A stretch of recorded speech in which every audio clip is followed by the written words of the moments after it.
Hi students, I think you are in condition. In this hectic situation, I am planning to deliver a lecture, particularly for the second year students, because for the second years I am taking a course, nanotechnology and its applications in agriculture. And already, when you are in the college, I have already completed two lectures. The first lecture is History of Nanotechnology and Terminologies Used in Nanoscience, and the second lecture is the Classification of Nanoparticles. Now I'm going to present the third lecture. The third lecture is Unique Properties of Nanoparticles and Nanomaterials. Unique properties in the sense such properties are physical, chemical, and biological properties. So let us see one by one the physical properties. Before entering into the physical properties, we have to know certain terms of the physical properties of the nanoparticles. The first term is grain. Grain. It's a frequently used term in the nanoscience and technology. A grain is nothing but it's a single crystal. Single crystal is called as grain. And the second terminology is plasticity. Plasticity is nothing but it's a property of material remain deformed after a pressure is removed. That is called as plasticity. That is a second term. That is one of the physical property of the nanoparticles. It's not term. Actually, it is not term. These are the physical properties are commonly observed in the nanoparticles. And the third physical property is the creep. Creep is nothing but it's a tendency of a solid material to move slowly on the surface under the influence of a force that is called as um, creep. And the next terminology is next physical property is grain boundaries. Grain boundaries are nothing but it's a internal interfacial defects of a crystal is called as grain boundaries. So when we are saying about the grain boundaries, we have to know about the Hall-Pelk effect. So this effect is nothing but the effect. What it says means the size of the particle is being decreased, the material is being strengthened. That effect is called as Hall-Pelk effect. For that, a specific formula is there that is given in your notes. So you just compare this video with your notes that has been already sent to your mail. That is nanotechnology notes has been sent to your mail. So when you are seeing this lecture, you just compare with the lecture notes also. Then that next property is dislocation. Dislocation is nothing but it's a result of mechanical deformation of a crystal. Results of mechanical deformation of a crystal is called as dislocation. It is due to the external pressure. So it may be the physical pressure or chemical pressure or biological pressure. The crystal is being deformed. That condition is called as dislocation. And the next terminology is diffusion creep. Terminology is in the sense properties. That is the physical properties of the nanoparticle. Diffusion creep.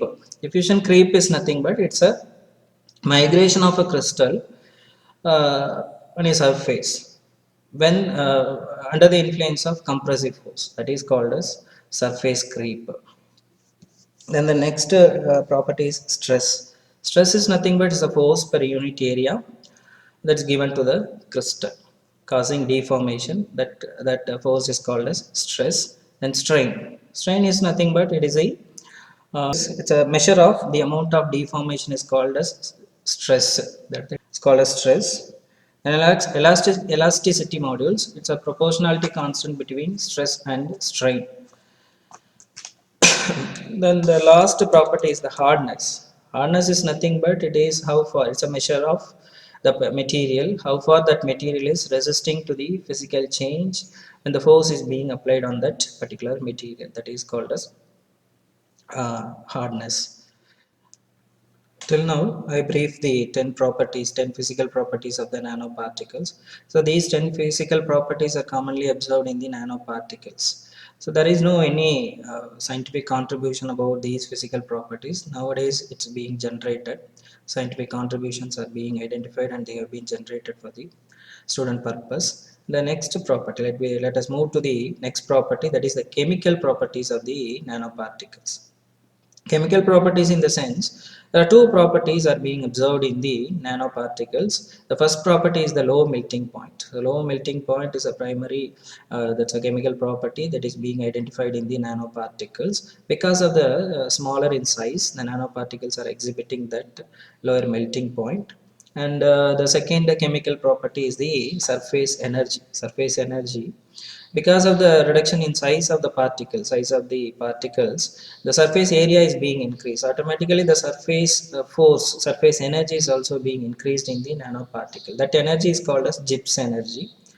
Um, so these two properties are being commonly found in the nanoparticles. And let us move to the magnetic properties of the nanoparticles. Magnetic properties, in the sense, most of the nanoparticles are possessing the magnetic properties. That is, they are having the superparamagnetism. Superparamagnetism is equivalent to ferromagnetism. So that's why we can prepare the magnetic hard drives by using the nanoparticles, because the nanoparticles, because of the character that the nanoparticles are possessing the magnetic properties. Then the last property is the optical properties. Being smaller in size, the electrons are easily excited by the external force in the nanoparticles. So when the electrons are being excited, they are tending to emitting the radiation. So such radiation is called as electrical properties of the nanoparticles. And these emission of electrons are being observed in the particles with a size of 1 to 10 nanometer size particles. And it is commonly that particle, that 1 to 10 nanometer particles, are called as quantum dots. Quantum dots, I have already mentioned that quantum dots are being used in the Newton mobilization studies in plant kingdom, that the research is being going on. And you see the gold powder in the first class itself I told that gold powder is nothing but it is the tanga paspamnu sollirken. That gold powder is having glittering effect. It is because when it is being crushed and crushed more, the clusters of gold nanoparticles are being observed by was observed by G. Smith in the year 1981. These four properties, physical, chemical, and magnetic and electronic properties of the nanoparticles, till now I have explained.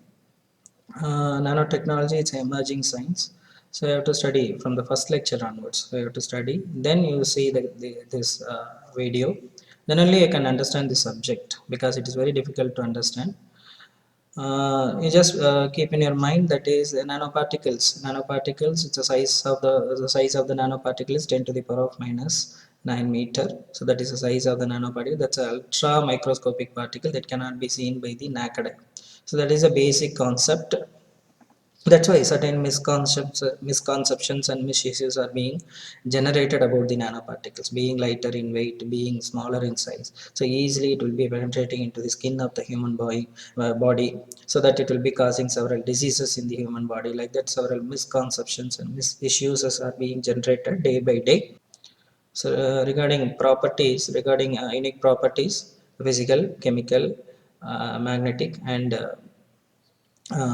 electronic properties that you study.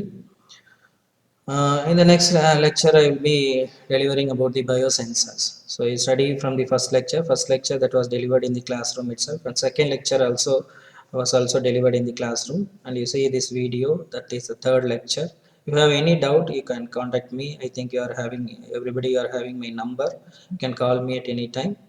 And the next lecture, that will be in alternates, I will be delivering each and every lecture of nanotechnology to you.